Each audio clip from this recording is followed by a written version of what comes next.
You are, yeah. Thank you.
This is just the data.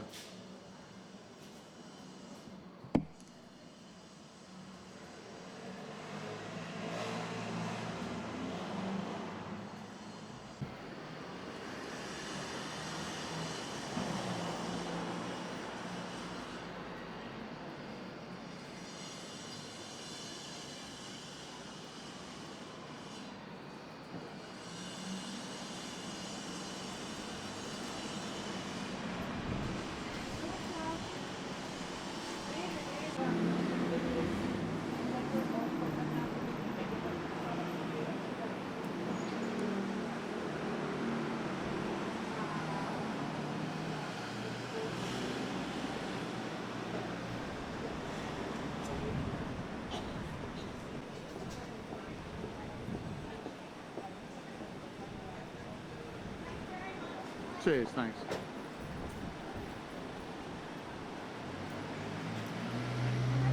Thanks.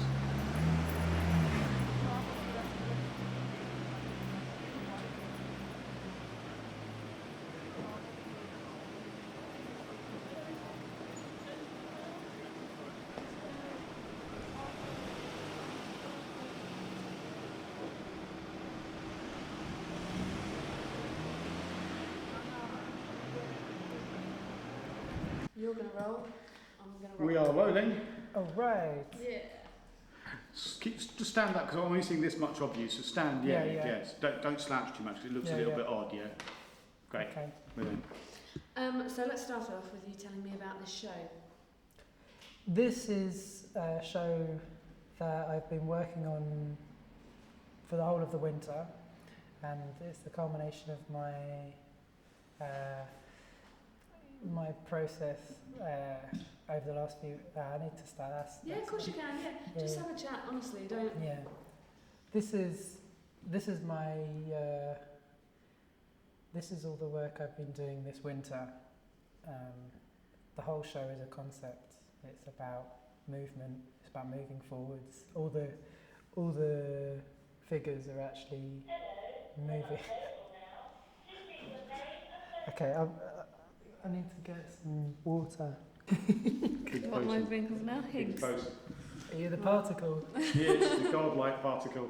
Yeah. Brilliant. We're there. I didn't know about things like that from the telly. I haven't got a large head, Ron. So let's start talking about this show. What was the concept? This show is about movement, about moving forwards as a person and as an artist. I wanted to get that feeling of taking a step and being tentative, moving forward cautiously, but trying to think about where I'm going and what I'm taking with me. And it's been very successful. I heard everything's been sold.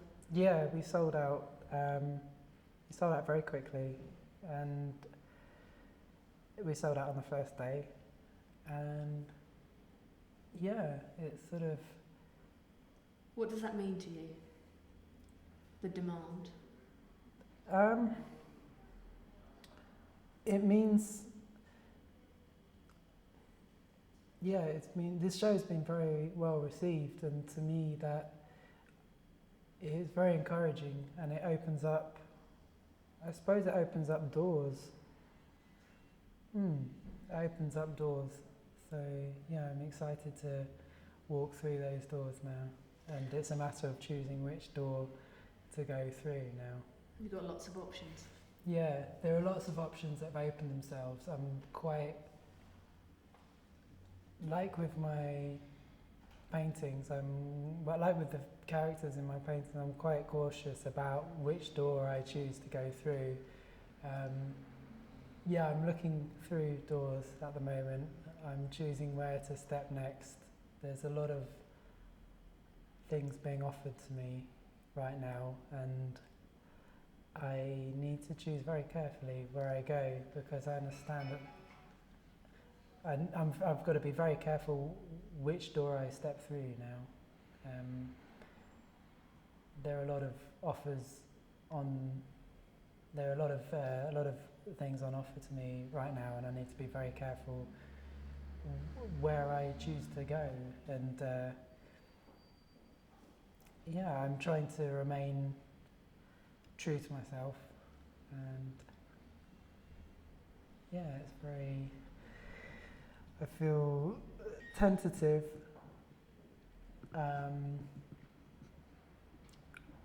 Yeah, tentatively moving forwards and trying to keep my core principles intact.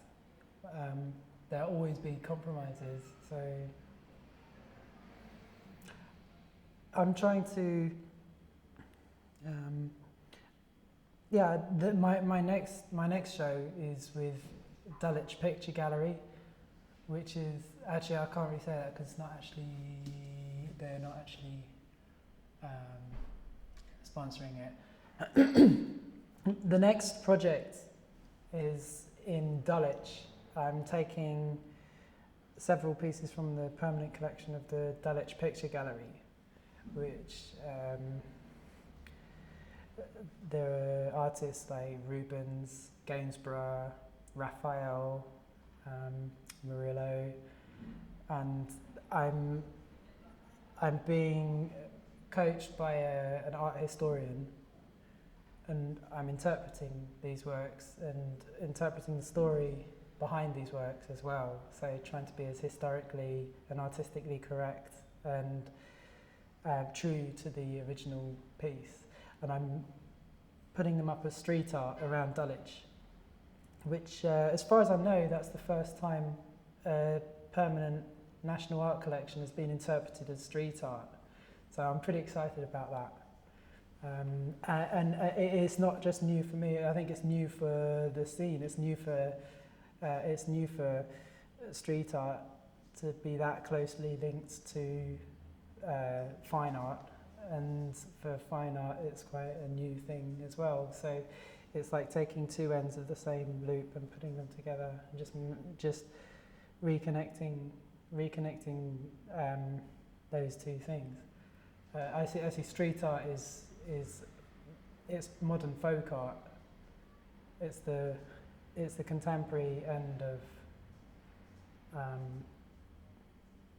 It's very contemporary, and it's really exciting to be part of street art as the biggest art movement ever.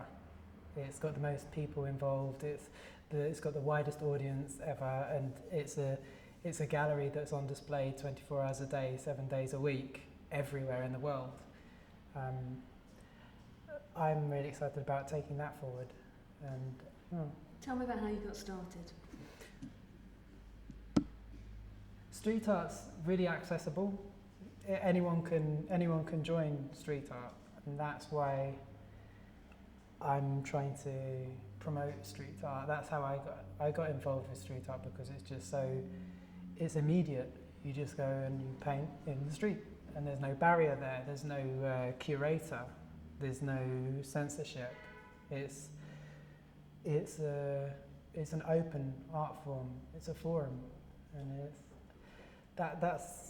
it made it very easy for me to be involved in it and to actually develop my style in the public eye. So people have seen me through my artistic journey. People comment on, I do my eyes differently now, or the lines are a bit thicker, or my colours have changed. And it's nice for people to have witnessed my development as an artist. It's quite humbling as well. And although street art makes you it really opens you up, it also makes you quite vulnerable. So you have to be very sure of what you're doing. And I feel I have to justify the arrogance of putting paint to brickwork, because it's out in the public sphere, and it's it feels quite a privilege to put my art up in public. So I have to take that really responsibly and check in with myself about my intentions, what I mean by this, and also talking about boundaries and when to stop painting and when to maintain your work. I spend more time cleaning graffiti off my graffiti than I do making graffiti. I see myself as kind of having a janitorial role, that I'm maintaining the city. I used to work as a street sweeper, and I kind of feel the similar sort of pride when I get to the end of a street and it's all nice and clean, as I do when I walk through Shoreditch and I go around with my spray cans and I touch up all the work that I've done, and at the end of it I think, that's nice and clean. I like that. So it's the opposite of what a lot of street artists are perceived as. It's seen as, sometimes I think the way that street art is perceived is changing. It's seen as, I think it's starting to be seen as something really positive.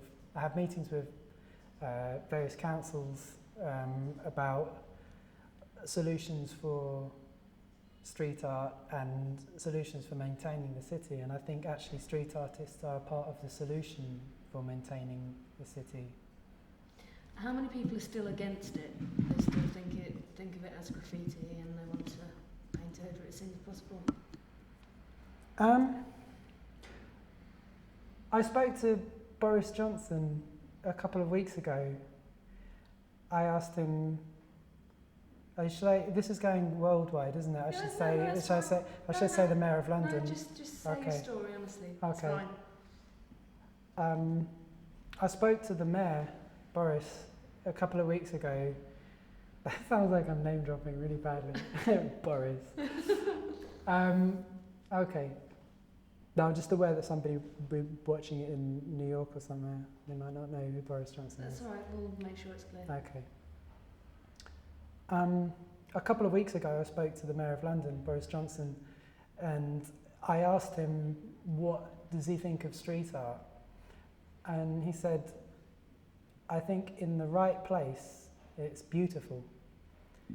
And I think that what we need to do is, as a society, is to give space, to give those right places for people to put their art up, and to have walls and whole areas where street art's permitted. Because if you tell somebody you can't paint on this wall, then they're going to turn around and say, well, I can't paint anywhere, so what difference does it make? But if you give people a specific place where they can paint, then I think it's a good start. I think it's a good start. Tell me about the inspiration for the stick men. For me, it's my style is a kind of emotional shorthand. It's a way of describing something emotional in a very brief and engaging way. To take away all the details of civilization and affectations of personality, and to just be left with the pure essence of human movement, just how the body speaks. It's like writing a gesture, and I try to speak from the essence of the emotion and really strip it right down, like thinking what it is that I'm feeling, and really trying to portray that through my body. I find when I'm painting, I put myself into that position that I'm painting over and over again, and without realizing it, I sort of become really affected by the painting. So if I'm doing a happy painting, if I'm doing something quite chirpy, then I find myself affected by that. And I think when I put that in the public space, then people are affected by that, and they go, oh yeah. And it's sort of, I hope it really touches people's emotions. That's what I'm trying to do. It's trying to get a direct line to people's emotions, just like taking something, just like touching someone just directly from the artwork. You were homeless for a while, is that right? So did your art help that situation to change?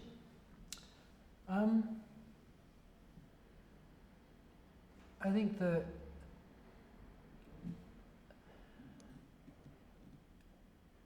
the street art has opened up art to a lot of people, and people have not necessarily got the means to sustain a studio or to make their work commercially viable. And many great artists have been overlooked because their work's not been in a commercially viable state. For a long time, it meant a lot for me that I could just take a paintbrush and a spray can and a roller and just go out in the night, put stuff up that was immediately accessible to other people, and that people could actually start to appreciate my work, where actually I was quite removed from mainstream society at that point, and it was really important to have that outlet. And my journey has taken me to lots of interesting places. This is one in a series of experiences that it's taken me through, and I think it's a really amazing forum that doesn't need to be. It's a very active scene, and it just needs the space to grow. I think a lot of people in quite disadvantaged situations have found street art is a place where they can actually grow. So a bit like therapy. It's as a way of kind of expressing yourself. Yeah, it's very. I think street art's very. It's very. I think it's a two-way thing. That it's therapeutic in the sense that all art is therapeutic, and it's a way of